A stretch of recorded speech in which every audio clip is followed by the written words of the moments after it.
When I dialed my daughter Emily to ask about her engagement party, my hands shook with joy. I hadn't felt since her first heartbeat fluttered on the ultrasound screen. I'd already picked out the champagne-colored gown, $300, the most I'd ever spent on myself, and rehearsed my toast 100 times in the mirror. Emily, you've made me the happiest mother in the world. But when my son-in-law Ryan answered, his voice was cold as a Chicago winter. We got married last month, Mrs. Harper. It was exclusive. Just the inner circle. Inner circle. Me, who'd raised Emily alone after her father died in a car crash when she was 3, who'd sold my wedding ring to pay for her ballet lessons, who'd worked night shifts at the diner so she could go to Northwestern. I wasn't in the inner circle. I stood in my tiny Evanston apartment, the phone slipping from my numb fingers, the scent of the vanilla cupcakes I'd baked for their celebration turning sour in my throat. Emily wouldn't look at me. Ryan leaned against the kitchen counter I'd paid to install last year, smirking like he'd won a prize. In my closet hung the champagne gown, now a ghost of a dream. I'd bought a delicate pearl necklace, $150 to wear when I walked her down the aisle in my heart. I'd even framed a photo of us from her high school graduation, ready to display at the reception. A reception I was never invited to. I'd saved $3,000 in crisp 50s, tucked in an envelope that said, "For your dream home, love always, Mom." I'd called my sister Ruth in Milwaukee at midnight, sobbing with happiness. She's really doing it. Ruth, my baby's getting married. I'd scrubbed every inch of this apartment with pine cleaner, imagining their laughter filling these walls after the ceremony. All of it obliterated in 4 cruel words, just the inner circle. Emily finally spoke, her voice rehearsed. "Mom, it was tiny. Just us and 2 witnesses." But Facebook told the truth. There was Ryan's mother, tears shining as she pinned a corsage on Emily's dress I'd paid for with the $200 I sent for wedding prep. There were his sisters, popping champagne while I sat, alone with my cold cupcakes. I zoomed in on Emily's face in one photo. Her smile was perfect, but her eyes were empty. For the first time, I wondered if they'd ever been full when she looked at me. 10 days later, exactly 10 days after that betrayal, Ryan called, his voice cracking like thin ice. "Mrs. Harper, the mortgage is 2 months behind. $2,400 total. The bank's calling. You forgot the auto pay." I closed my eyes and saw every sacrifice. The Hawaii trip I canceled, the knee surgery I postponed, the Thanksgiving I spent alone so they could have a real family holiday. I saw the $120,000 I'd drained from my late husband's pension, money meant for my retirement, not their marble backsplash. "Ryan," I said, my voice raw from nights of screaming into pillows, "didn't I tell you? I only helped the inner circle." The silence that followed was heavy with every lie they'd ever told. I heard him breathe, heard the panic rising. Then, "You've always been family." "Family?" I laughed, and it sounded like shattering glass. Family doesn't erase their mother from the day she waited 28 years to see. Family doesn't post wedding albums while I'm crying over burnt cupcakes. I hung up and broke, not with tears, with fury. I ripped the champagne gown from its hanger, the satin tearing like my heart. I smashed the pearl necklace against the wall. Beads scattered like the dreams I'd buried for them. That night, I sat on the floor surrounded by the wreckage, clutching the $3,000 envelope. I counted every bill, kissing George Washington's stern face as tears blurred the ink. "This is for me now," I whispered to the empty room.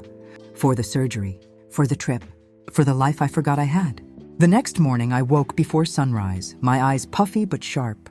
I brewed tea in the china cup my husband David had bought me on our 20th anniversary, the one I'd never used because they might need the money for furniture. I opened my banking app and canceled every recurring payment. The screen flashed. Confirm deletion? I clicked yes with a violence that startled me. My phone exploded. Emily's name, Ryan's, unknown numbers. I let it ring until the battery died, then buried it in a drawer with David's old compass. The silence that followed was the first honest sound I'd heard in a decade.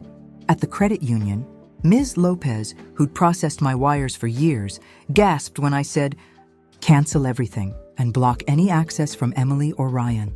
She whispered, "Miss Harper, are you certain?" I slid David's compass across the counter. This is worth more than their mortgage. Sell it if you must. Just lock them out. Walking home, the Lake Michigan wind whipped my hair. And for the first time, it didn't feel like punishment. It felt like liberation. I stopped at the pier where I'd once promised Emily we'd watch the fireworks. When Mom saves enough, I laughed until I cried. I'd saved enough for their BMW, not our show. That evening, they stormed my door. Emily's Prius blocked my driveway. Ryan's truck idled like a threat. I saw them through the Nest camera I'd installed at 4 a.m., fueled by rage and resolve. Emily's face was splotchy, eyeliner streaking like war paint. Ryan looked defeated. I opened the door just a crack. Leave. Emily pushed forward, voice breaking. Mom, we're family. Family? I stepped outside, the cold biting my bare feet. Family doesn't rob a widow of her last. $120,000. Family doesn't make her choose between her arthritis pain and their Disney annual pass. Family doesn't erase her from the day she was supposed to give her daughter away. Ryan's voice cracked. We were overwhelmed, Mrs. Harper. Emily said. Emily said? I turned to her, my voice ablade. You said I was like a second mom while you wore the dress I paid for. You said inner circle only while I sat alone with my cupcakes. You don't get to cry now. Emily's tears stopped instantly. You'll be alone, Mom. When you're sick, when you can't walk. I was alone, I roared. Every Mother's Day you spent in Napa with my money. Every birthday you forgot because you were too swamped. I was alone while you posted. Grateful with the life I funded. Emily reached for me, and for a second, I saw the little girl who'd fallen off her bike and run to me crying. My arms ached to hold her. But then I saw the diamond earrings. I'd bought her glinting in the porch. Light, the ones she'd flaunted on Instagram while I ate oatmeal for dinner. I stepped back. Out. They left, but not before Ryan snarled. This isn't over. We'll get a guardianship order. Let them try. That night, I danced alone in my kitchen to David's favorite song, Our First Dance. I spun until I was dizzy, until the gown scraps on the floor looked like confetti. I toasted with the good scotch I'd hidden for a milestone. This was it. 2 weeks after I cut them off, a certified letter arrived from a law firm in Schaumburg. Inside, a petition for emergency guardianship, claiming I was exhibiting signs of cognitive decline and at risk of financial self-harm. Attached were forged bank statements showing erratic withdrawals and a doctor's note saying I'd missed appointments. I hadn't. My hands shook, but not with fear, with rage. This wasn't concern. This was war. I called my old neighbor, Mrs. Chen, a retired judge. She connected me with Attorney Morales, a shark in elder law. Ms. Harper, he said over coffee, this is textbook financial elder abuse. We'll bury them. We documented everything. $120,000 in transfers over 5 years. Texts begging for just one more month. Instagram posts of their Paris honeymoon captioned, living our best life. Paid with my pension. I installed Ring cameras on every door. I changed the locks. I opened a new account at a different bank. They showed up unannounced 3 times in 1 week. Once Ryan tried the old key. The camera caught him cursing when it didn't work. Another time, Emily left a voicemail from a burner. Mom, we're worried. You're isolating. Let us help. Translation, let us in. I joined a support group at the senior center. Met women like Gloria, who'd cut off her son after he tried to declare her incompetent. Honey, she said, love isn't a subscription fee. The lawsuit escalated. They hired a psychiatrist, Dr. Vaughn, who claimed my sudden financial changes proved dementia. They submitted witness statements from Ryan's cousin, who'd never met me, their landlord, paid to lie, a pharmacist, tricked into signing a form. Morales laughed. We'll tear this apart. He was right. We countersued for emotional distress and invasion of privacy. The trial was set for March. I woke up every day with a knot in my stomach, but also with fire in my veins. One night, Emily showed up alone. No Ryan, no lawyer, just her in the rain, clutching a soggy envelope. Mom, she whispered through the door, I brought photos. From the wedding, I want you to have them. I opened the door a crack. She looked small, like the little girl who used to hide behind my legs at the grocery store. She handed me the envelope. Inside, one photo. Just her and Ryan. No family, no joy. I lied, she said, voice breaking. It wasn't small. It was big, lavish, and I I told everyone you were too fragile to come. I was ashamed of how much we took from you. I stared at the photo. Her dress was stunning. Her smile was fake. Why? I asked. Because if you were there, you'd see the truth. That we used you. That we didn't love you. We loved your bank account. The rain soaked us both. I'm sorry, she sobbed. I'll drop the lawsuit. I'll pay you back. No. I closed the door. Not out of hate, out of healing. The next day, Morales filed a restraining order. The judge granted it in 48 hours.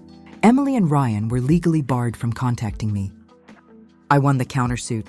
They owed me $25,000 in damages, money they'd have to earn. I sold my apartment, donated half to an elder abuse nonprofit, and bought a cozy cottage in Door County, Wisconsin. I planted lilacs. I took watercolor classes. I sailed on Lake Michigan every Sunday. Some nights, I still cry for the little girl who called me Mama when thunder scared her.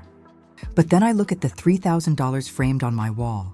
Now a down payment on my Paris trip, and I smile through the tears. Love isn't a debt, and freedom smells like lilacs and second chances. My name is Harper. I'm 65, and I finally learned the bravest thing I ever did was stop paying for a love that never existed. Now I pay for me.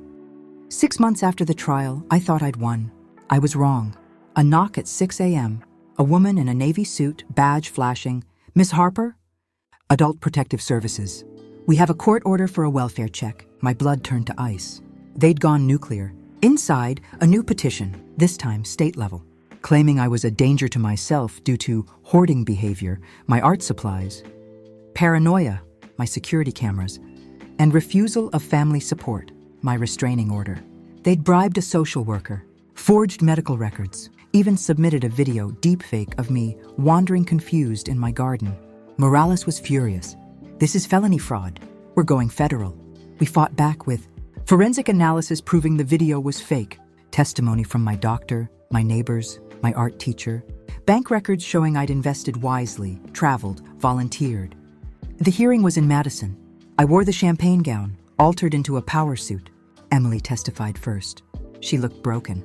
No makeup, no designer bag. I was wrong, she said to the judge, voice trembling. I let Ryan convince me you were the problem, that if we controlled your money, we'd be safe. But you were never the problem. We were. Ryan refused to testify. He'd filed for bankruptcy. The judge ruled in 20 minutes. Case dismissed. Emily and Ryan charged with fraud, perjury, elder abuse. $50,000 fine each. 5 years probation. I didn't celebrate. I forgave. Not for them, for me. Emily wrote me a letter from a halfway house. Mom, I got a job. I'm paying rent with my own money. I miss you. I understand if you never want to see me again, but I'm learning what love really means. I'm sorry. I didn't write back. But I kept the letter. I now speak at senior centers.